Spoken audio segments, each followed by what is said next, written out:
प्यारे बच्चों, हिंदी कालांश में आज हम भारत की खोज, जो कि आपकी पूरक पाठ्य पुस्तिका है, और नेहरू जी की पुस्तक डिस्कवरी ऑफ इंडिया का हिंदी रूपांतरण है। उसका अध्याय 3 सिंधु घाटी सभ्यता में आगे बढ़ेंगे।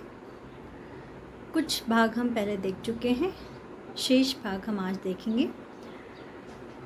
प्राचीन भारत में जीवन और कर्म। बुद्ध के समय से पहले का वृत्तांत हमें जातक कथाओं में मिलता है। इन जातक कथाओं का वर्तमान रूप बुद्ध के समय कुछ समय बाद का है। जातक कथाओं में उस समय का वर्णन है जब भारत की दो प्रधान जातियों द्रविड़ और आर्यों का अंतिम रूप से मेल हो रहा था। कहा जा सकता है कि जातक पुरोहित या ब्राह्मण परंपरा तथा क्षत्रिय या शासक परंपरा के विरोध में लोक परंपरा का प्रतिनिधित्व करते हैं। हम पहले देख चुके हैं द्रविड़ और आर्य जो जातियां थी वो कहाँ से आई, किस प्रकार आई, है ना। तो यहाँ पे क्या बताया गया है कि बुद्ध के समय के पहले का जो वर्णन है वो जातक कथाओं में मिलता है। इन जातक कथाओं का वर्तमान रूप बुद्ध के कुछ समय बाद का है। जातक कथाओं में कब का वर्णन मिलता है? जब द्रविड़ और आर्य जो है इनका अंतिम रूप वे ले रहे थे। उनका जब अंत हो रहा था, या कहूँ कि उनके अंतिम रूप से जो मेल हो रहा था, उस काल की जो कथाएं हैं वे उसमें हैं। कहा जा सकता है कि जातक पुरोहित या ब्राह्मण परंपरा तथा क्षत्रिय या शासक परंपरा के विरोध में लोक परंपरा का प्रतिनिधित्व करते हैं। ग्राम सभाएं एक सीमा तक स्वतंत्र थी। आमदनी का मुख्य जरिया लगान था। माना जाता था कि ज़मीन पर लगाया जाने वाला कर उत्पादन में राजा का हिस्सा है। उसका भुगतान हमेशा तो नहीं, पर अक्सर गल्ले या पैदावार की शक्ल में किया जाता था। यह कर उपज के छठे भाग के करीब होता था। यह सभ्यता मुख्य रूप से कृषि केंद्रित थी और इसकी बुनियादी इकाई स्वशासित गांव थे। राजनीतिक और आर्थिक ढांचा इन्हीं ग्राम समुदायों से बनाया जाता था, जिन्हें 10-10 और 100-100 के समूह में बांट दिया जाता था। यहाँ पर ये बताया गया है कि उस समय जो गांव थे वह स्वशासित गांव थे। उन गांव में जो खास तौर पे से कृषि प्रधान हुआ करते थे। कृषि से या उपज से जो कुछ भी उपजता था उसका एक हिस्सा, या कहें कि छठवां भाग जो है वह लगान के रूप में चुकाना पड़ता था उसको, उस पर कर लगता था। आमदनी का मुख्य जरिया जो था, मुख्य जो साधन था वह लगान था। लगान यानी एक तरह का कर ना, जो ज़मीन पर कर लगता है, टैक्स जिसे हम कहते हैं। और वह कर किसे देना पड़ता था? राजा को दिया जाता था। यह सभ्यता जो थी कृषि केंद्रित थी, मैंने अभी बताया आपको, और इसकी बुनियादी इकाई स्वशासित गांव थे। राजनीतिक और आर्थिक ढांचा इन्हीं ग्राम समुदायों से बनाया जाता था, जिन्हें 10-10 और 100-100 के समूह में बांट दिया जाता था। जातकों के वर्णनों से एक खास तरह का विकास उभरकर सामने आता है। यह विशेष दस्तकारियों से जुड़े लोगों की अलग बस्तियों और गांवों की स्थापना थी। इस तरह एक गांव बढ़ाइयों का था, एक गांव लोहारों का था। इसी तरह और पेशों के गांव लोगों के गांव थे। ये खास पेशेवर लोगों के गांव आमतौर पर शहर के पास बसे होते थे। शहर में उनके विशेष उत्पादनों की खपत हो जाती थी और बदले में उन्हें ज़िंदगी की दूसरी ज़रूरतों को पूरा करने का सामान मिल जाता था। ऐसा लगता है कि पूरा गांव सहकारिता के उसूल पर काम करता था और बड़े ठेके लेता था। शायद इस तरह अलहदा रहने और संगठित होने से जाति प्रथा का विकास और विस्तार हुआ होगा। यहाँ पे बताया गया है कि जो गांव हुआ करते थे, वे गांव के जो लोग हुआ करते थे, एक गांव में पूरे गांव के लोहार कह सकते, सारे मतलब लोहार जो थे वे सारे एक ही गांव में वो रहा करते थे। उसी प्रकार सारे जो दस्तकारी थे वे एक गांव में रहा करते थे, सारे जो कामगार थे वो एक गांव में रहा करते थे, जो बढ़ाई हुआ करते थे, मिस्त्री हम जिसे कहते हैं, वे एक गांव में रहा करते थे। मतलब एक जैसा काम करने वाले लोग, एक ही तरह का काम करने वाले लोग एक गांव में हो रहा करते थे। ऐसे हर एक गांव के साथ हाँ एक विशेष प्रकार का कार्य करने वाले लोगों का गांव हो जाया करता था। ये गांव क्या होते थे, शहरों के पास बने होते थे, और ये जो शहर के लोगों को जो सामान लगता था, गांव के लोगों जो बनाते थे, गांव के लोग जो उत्पादन करते थे, उनकी खपत, उनका जो खर्च है वो सभी शहर के लोगों को जो आवश्यकता की चीज़ें लगती थी उनसे ही सारा कुछ इनके सामान की खपत हो जाया करती थी। जातकों में सौदागरों की समुद्री यात्राओं के हवाले भरे हुए हैं। सूखे रास्तों से रेगिस्तान को पार करके भड़ोच के पश्चिमी बंदरगाह और उत्तर में गांधार और मध्य एशिया तक कारवां जाया करते थे। भड़ोच से जहाज बेबीलोन या बावेरू के लिए फारस की खाड़ी को जाया करते थे। नदियों के रास्ते बहुत यातायात होता था। जातकों के अनुसार बेड़े बनारस, पटना, चंपा या भागलपुर और दूसरे स्थानों से समुद्र की ओर जाते थे और वहां से दक्षिणी बंदरगाहों और लंका और मलय टापू तक। यानी जातक कथाओं में बताया गया है कि जो सौदागर थे या जो सौदा करते थे वे लोग समुद्री यात्राएं बहुत अधिक करते, समुद्र के रास्ते ही आया जाया करते थे अपना सामान लेकर। सूखे रास्तों से रेगिस्तान को पार करके भड़ोच के पश्चिमी बंदरगाह और उत्तर में गांधार और मध्य एशिया तक कारवां जाया करते थे। फिर वे क्या करते थे, सूखे रास्तों से रेगिस्तान के रास्ते वे भड़ोच के पश्चिमी बंदरगाह और उत्तर में कहाँ तक, गांधार तक, और मध्य एशिया तक वे कारवां, यानी उनका जो पूरा टोली हुआ करती थी वो पूरे के पूरे सबके सब एक साथ गांव के गांव जाया करते थे। भड़ोच से जहाज बेबीलोन के लिए फारस की खाड़ी को जाया करते थे। नदियों के रास्ते बहुत यातायात होता था, मतलब नदियों के ज़रिए, समुद्र के ज़रिए बहुत ज़्यादा यातायात आना जाना हुआ करता था। जो भी सामान वे लाते थे लाने ले जाने के लिए नदियों का इस्तेमाल अधिक होता था। जातकों के अनुसार बेड़े बनारस, पटना, चंपा और दूसरे स्थानों से समुद्र की ओर जाते थे और वहां से दक्षिणी बंदरगाहों और लंका और मलय टापू तक भी वे जाया करते थे। भारत में लिखने की प्रथा बहुत पुरानी है। पाषाण युग के मिट्टी के पुराने बर्तनों पर ब्राह्मी लिपि के अक्षर मिले हैं। मोहनजोदड़ो में मिले शिलालेखों को अब तक पूरी तरह पढ़ा नहीं जा सका है। वे ब्राह्मी लेख जो पूरे भारत में मिले हैं निश्चित रूप से उस मूल लिपि में हैं जिससे भारत में देवनागरी और अन्य लिपियों का विकास हुआ है। अशोक के कुछ लेख ब्राह्मी लिपि में हैं। उत्तर पश्चिम में मिलने वाले कुछ अन्य लेख खरोष्ठी लिपि में हैं। भारत में जो पुराने शिलालेख मिले हैं उससे पता चलता है कि भारत में लिखने की परंपरा बहुत ही पुरानी है। यहाँ पे बताया गया है कि जो अशोक के शिलालेख मिले हैं उसमें ब्राह्मी लिपि का प्रयोग हुआ है। यही नहीं, कुछ शिलालेख ऐसे हैं जिसमें, यहाँ देखिए एक शिलालेख दिख रहा है, शिला पर कुछ लिखा हुआ है, ये खरोष्ठी लिपि में लिखा है।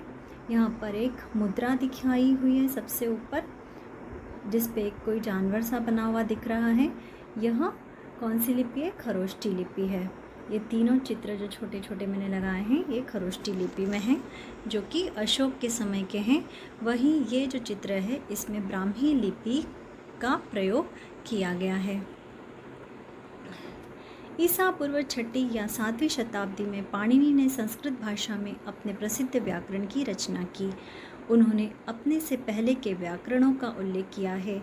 उनके समय तक संस्कृत का रूप स्थिर हो चुका था और वह एक निरंतर विकासशील साहित्य की भाषा बन चुकी थी।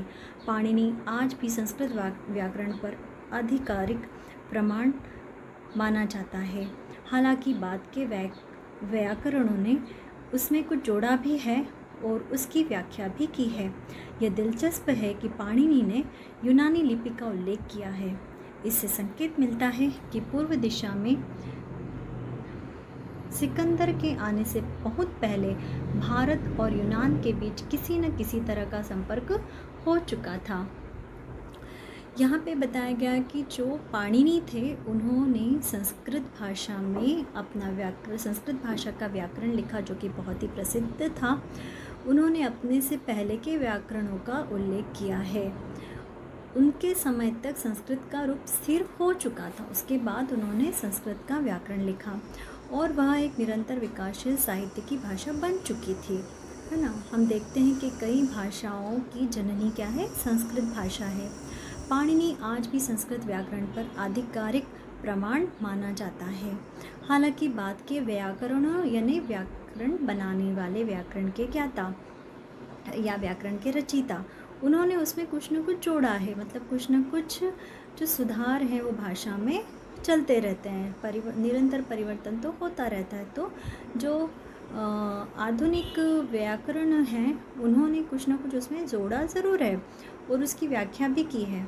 यह दिलचस्प है, यह रोचक है कि पाणिनि ने यूनानी लिपि का उल्लेख किया है, मतलब कहीं ना कहीं जो यूनानी और भारत, इनके बीच में कहीं ना कहीं संपर्क हो चुका था।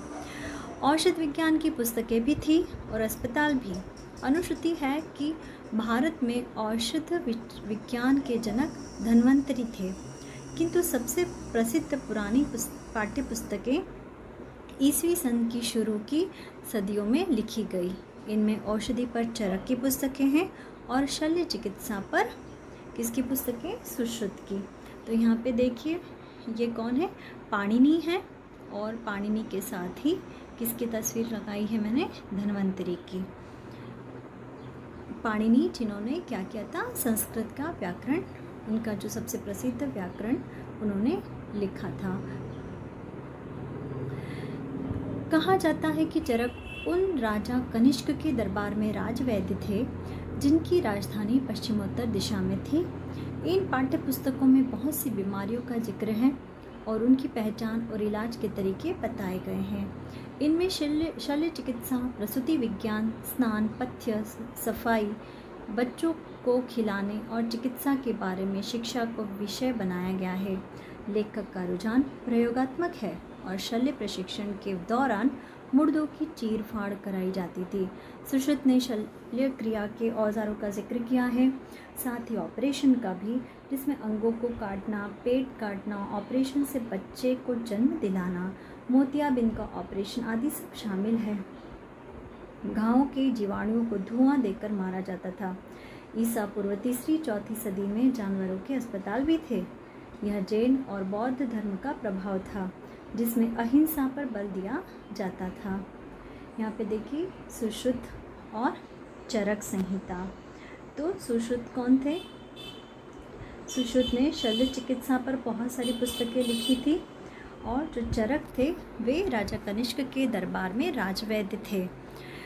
इन पाठ्य पुस्तकों में बहुत सी बीमारियों का भी जिक्र है। उस समय जो भी बीमारियां, घातक बीमारियां या जिनसे मृत्यु हो जाया करती थी, इस तरह की बीमारियां उस समय भी हुआ करती थी और उनकी पहचान और इलाज के तरीके भी उन पुस्तकों में लिखे हैं। इनमें शल्य चिकित्सा यानी ऑपरेशन, प्रसूति विज्ञान यानी डिलीवरी, स्नान, पथ्य, सफाई, बच्चों को खिलाने, चिकित्सा के बारे में शिक्षा को विषय बनाया गया है। लेखक का रुझान प्रयोगात्मक है और शल्य प्रशिक्षण के दौरान, मतलब शल्य मुर्दों की चीरफाड़ यानी जो जब प्रशिक्षण दिया जाता था ऑपरेशन के लिए, शल्य क्रिया के लिए, तो जो शव होते थे उनको चीर फाड़ कर यानी काट कर उनके अंदर के जो भी अंग थे उनके बारे में जानकारी दी जाती थी, मतलब प्रशिक्षण भी दिया जाता था। और सुश्रुत ने शल्य क्रिया के औजारों का जिक्र किया है, मतलब ऑपरेशन में जिन साधनों की ज़रूरत होती है, जो औजार उपयोग में लाए जाते हैं, उनका भी जिक्र किया है। साथ ही ऑपरेशन का भी, और ऑपरेशन में यानी शल्य क्रिया में किस प्रकार का ऑपरेशन, जिसमें अंगों को काटना, पेट काटना, ऑपरेशन से बच्चे को जन्म दिलाना, मोतियाबिंद जो आँख से संबंधित एक बीमारी है, उसका ऑपरेशन, ये सब कुछ देखिए कितने पुराने समय की बात कर रहे हैं, तब से इतना सब कुछ विकसित हो चुका था। घाव के जीवाणुओं को धुआं देकर, यानी अगर कोई घाव हो गया है शरीर पे तो उसमें हम बोलते हैं ना इन्फेक्शन हो जाता है, तो उसको मारने के लिए, जीवाणुओं को मारने के लिए क्या किया जाता था, धुआं देकर जीवाणु को मारा जाता था ताकि इन्फेक्शन न बदले, घाव ठीक हो जाए। ईसा पूर्व 3री-4थी सदी में जानवरों के अस्पताल भी थे। जानवरों को भी अगर कोई बीमारी हो जाती है, किसी प्रकार से वे बीमार हो जाते हैं, तो उनका भी इलाज करने के लिए जानवरों के अस्पताल भी थे। और ये कहाँ से आया, जब जैन और बौद्ध धर्म का इस पे असर नज़र आता है, क्योंकि वे क्या, हम जानते हैं कि वे अहिंसा पर बल देते हैं।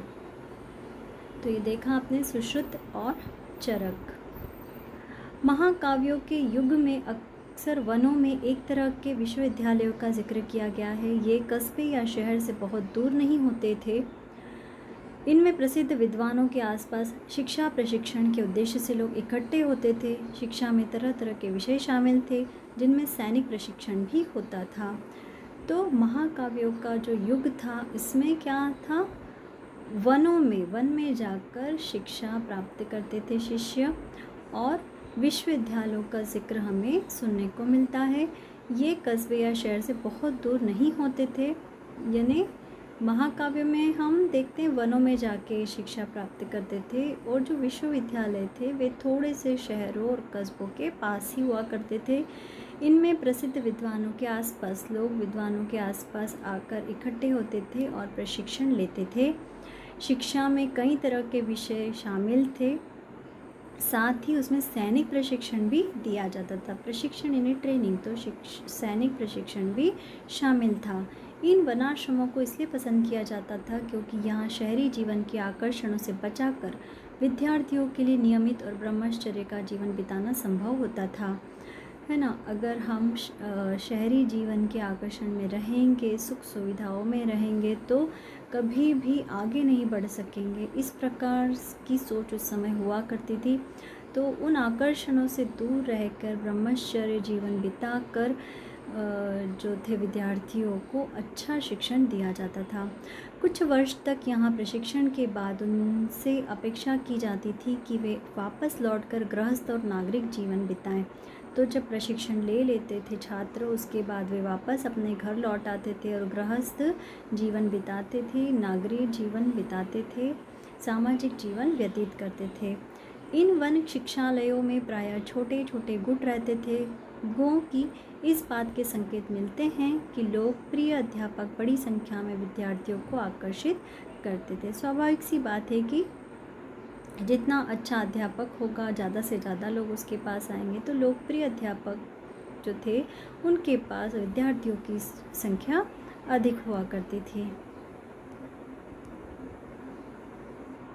बनारस हमेशा शिक्षा का केंद्र रहा। बुद्ध के समय में भी वह प्राचीन केंद्र माना जाता था, किंतु उत्तर पश्चिम में आधुनिक पेशावर के पास एक प्राचीन और प्रसिद्ध विश्वविद्यालय तक्षशिला था। यह विश्वविद्यालय विशेष रूप से विज्ञान, चिकित्सा शास्त्र और कलाओं के लिए मशहूर था, और भारत के दूर दूर के हिस्सों से लोग यहाँ आया करते थे। तक्षशिला का स्नातक होना सम्मान और विशेष योग्यता की बात समझी जाती थी। जो चिकित्सक यहाँ के आयुर्विज्ञान विद्यालय से पढ़कर निकलते थे, उनकी बड़ी कद्र होती थी। कहा जाता है कि जब कभी बुद्ध बीमार पड़ते थे तो उनके भक्त इलाज के लिए एक मशहूर चिकित्सक को बुलाते थे जो तक्षशिला का स्नातक था। ईसा पूर्व 7वीं शताब्दी के महान व्याकरण पाणिनि ने भी यही शिक्षा पाई थी। उस समय जो था बनारस जो था शिक्षा का केंद्र था, वहाँ पर सबसे ज़्यादा जो थे विश्वविद्यालय हुआ करते थे या शिक्षा के केंद्र हुआ करते थे। बुद्ध के समय से भी वह प्राचीन केंद्र माना जाता है। कई जो प्राचीन विश्वविद्यालय, सबसे प्राचीन विश्वविद्यालय उस समय कौन सा था, तक्षशिला था। वहाँ पे विशेष रूप से विज्ञान, चिकित्सा क्षेत्र और अन्य कलाओं से संबंधित विषयों पर शिक्षण दिया जाता था। तक्षशिला से अगर कोई स्नातक है तो उसका बहुत सम्मान होता था, उससे स्नातक व्यक्ति को विशेष योग्यता प्राप्त समझी जाती थी, उसकी बहुत कद्र थी। चिकित्सक यहाँ के आयुर्विज्ञान विद्यालय से पढ़कर निकलते थे, उनकी बहुत ही कद्र हुआ करती थी। यहाँ तक कि जब बुद्ध बीमार पड़ते तो यहीं से जो चिकित्सक है उन्हें बुलाया जाता था, और जो पाणिनि जिनके बारे में हमने अभी बात की थी, उन्होंने भी यहीं से तक्षशिला से ही शिक्षा प्राप्त की थी। यह प्राचीन जो तक्षशिला है उसका चित्र है, सबसे प्राचीनतम अगर हम कहें भारत का विश्वविद्यालय। इस तरह तक्षशिला बुद्ध से पहले ब्राह्मण शिक्षा पद्धति का विश्वविद्यालय था। बौद्ध काल में यह बौद्ध ज्ञान का भी केंद्र बन गया था। सारे भारत और सीमा पार से बौद्ध विद्यार्थी यहाँ खींचे चले आते थे। यह मौर्य साम्राज्य के उत्तर पश्चिमी सूबे का मुख्यालय था। जो तक्षशिला था बुद्ध से पहले का ही ब्राह्मण शिक्षा पद्धति का विश्वविद्यालय था। बाहर से, देश के बाहर से भी बौद्ध विद्यार्थी यहाँ पर ज्ञान प्राप्त करने के लिए आते थे। यह मौर्य साम्राज्य के उत्तर पश्चिमी सूबे का मुख्यालय था। उस सुदूर अतीत के भारतीय को कैसे थे? हमारे लिए इतने पुराने और हमसे इतने भिन्न समय के बारे में कोई धारणा बनाना कठिन है। फिर भी हमें जो जानकारियाँ उपलब्ध है उसके आधार पर एक धुंधली सी तस्वीर उभर कर सामने आती है कि उस समय के भारतीय कैसे थे। खुले दिल के, आत्मविश्वासी और अपनी परंपराओं पर गर्व करने वाले थे। रहस्य की खोज में हाथ पांव मारने वाले, प्रकृति और मानव जीवन के बारे में बहुत से प्रश्नों से भरे, अपनी बनाई हुई मर्यादा और मूल्यों को महत्व देने वाले, पर जीवन में सहज भाव से आनंद लेने वाले और मौत का लापरवाही से सामना करने वाले लोग थे। यानी यह भारतीयों के बारे में बताया गया कि वे खुले दिल के थे, आत्मविश्वासी थे, अपनी परंपराओं पर गर्व महसूस करने वाले थे, रहस्यों को जानने के लिए हाथ पैर मारने वाले थे, यानी कई प्रयास करने वाले थे, प्रकृति और मानव जीवन के बारे में बहुत सारे प्रश्न उनके मन में थे, जिज्ञासु प्रवृत्ति के थे, अपनी बनाई हुई मर्यादा और मूल्यों को महत्व देने वाले थे और जीवन का सहज आनंद लेने वाले थे और मौत से न डरने वाले थे। तो इस प्रकार यह भाग समाप्त हुआ। अगला भाग हम अगले कालांश में पढ़ेंगे।